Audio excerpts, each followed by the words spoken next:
Hi everyone, it's Natalie here again. This is the first of your online videos all around clay and education, and we're going to give you some ideas about things that you can do with the kids at home. Now, one of the things we had to think about was what do you guys do if you don't have clay that you can use? Not everyone has a bag of clay lying around the house, like I happen to do, but there are plenty of alternatives that you can use. So first things first is, why is clay really important to work with? It's great for exploring different aspects of creativity. You can mould with it, you can use it to create different patterns, lots of different things that you can do, which we'll explore in some upcoming videos as well. The other great thing is that if you have younger children and they're starting to learn to write and do other things like that, it's great at developing fine motor skills. So I've got a piece of clay here, and even things like just kind of squidging it in the hand, or kind of using the kind of pinch method, or smoothing it over, all those actions are helping to develop the muscles in the hands and to improve dexterity. So when they come to use a pen or a pencil and start writing, they'll have that improved fine motor skills that will be really useful for them and really help their development. But what do you do if you don't have any clay lying around? We've got a couple of alternatives for you. There's a fact sheet that's going to be along with this video that will have a few of those. One is Play-Doh, which some of you may have lying around the house. There are other types of modelling clay as well that you might also have around. Again, those are really useful, the air drying clays that you might have picked up at a craft shop at some point. For some of the activities we do, you could even just get out in the garden and use some mud. If you're in Stoke-on-Trent, you might find that there is actually clay within the ground in your gardens or your outside spaces. There's lots of clay within the mud in those areas, but that won't work for everything. It's good fun though, either way. The other alternative you can use is you can make some salt dough, and that's what we are going to show you in this video right now. Is a simple recipe for salt dough and a few different ideas about what you can do with it. So you need 3 ingredients for your salt dough: flour, salt and water. You will need a cup of flour, just your regular baking flour, and then you'll need half a cup of salt and half a cup of water. All you need to do is put them into a bowl and start to mix them up together. Now you can see that I have added in all of my water there. As you'll see towards the end, my dough was a little bit sticky, so I needed to add a little bit more flour. Absolutely fine, not a problem, but just a tip is maybe don't add it all at once when you do yours. Keep a little bit back, and then if you need to add more, you can. So start off mixing in with a spoon. And then this is the fun bit. You get to get your hands in there. So this is a really good one. We'll start off just kind of turning the dough around the bowl and getting all those ingredients nicely mixed in together.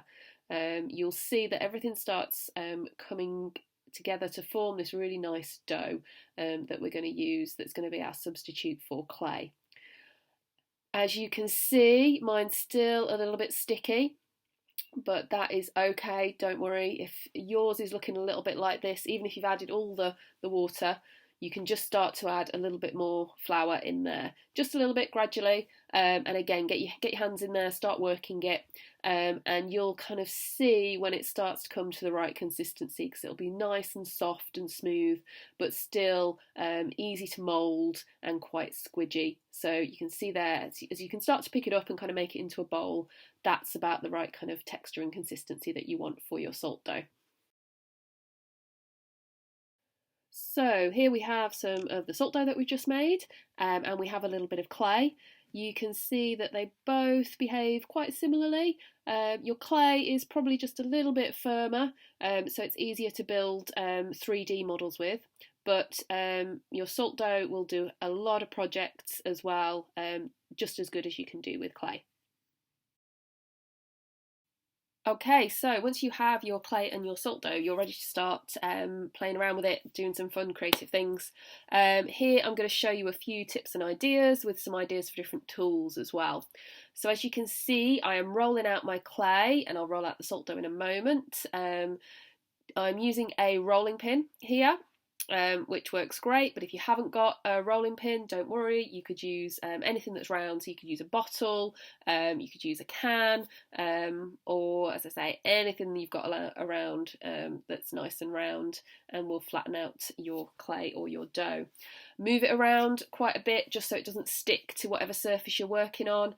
With the dough, if it's still a bit sticky, pop a little bit of flour down and that will help you out with that. So I'm going to show you how to cut now. If you haven't got a tool, what we've got here, this is one of those little plastic plant markers.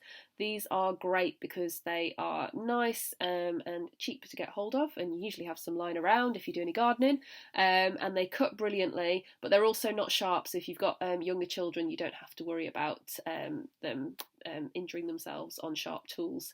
You can see that you can use them to cut, but you can also make marks within the surface of the clay or the dough as well. So here's a nice little thing that you can do, is you can imprint anything onto your clay. So I'm just using a little bit of string here, so you could do some nice kind of drawings with some string or some thread. Roll the rolling pin over the top and then pull them out, and you will get the imprints. There you can see it works just as well with the salt dough as it does with the clay, and you can try lots of different interesting things to imprint in either your clay or your dough. So there we go, that is a nice recipe for salt dough for you, so you can get creative even if you don't have any clay lying around the house. If you make some things that you want to keep, then you can cook your salt dough, which means it will last and it can be painted. All you'll need to do is place them on a lined baking sheet, pop them in the oven for about 3 hours on the lowest temperature that you can get on your oven, and then they should be good to go. We'd love to see anything that you guys have created and anything that you're getting up to with your clay or your salt dough, so please share any photos or any stories that you have with us in the comments section below, and I will see you next week when we'll have some more ideas for you.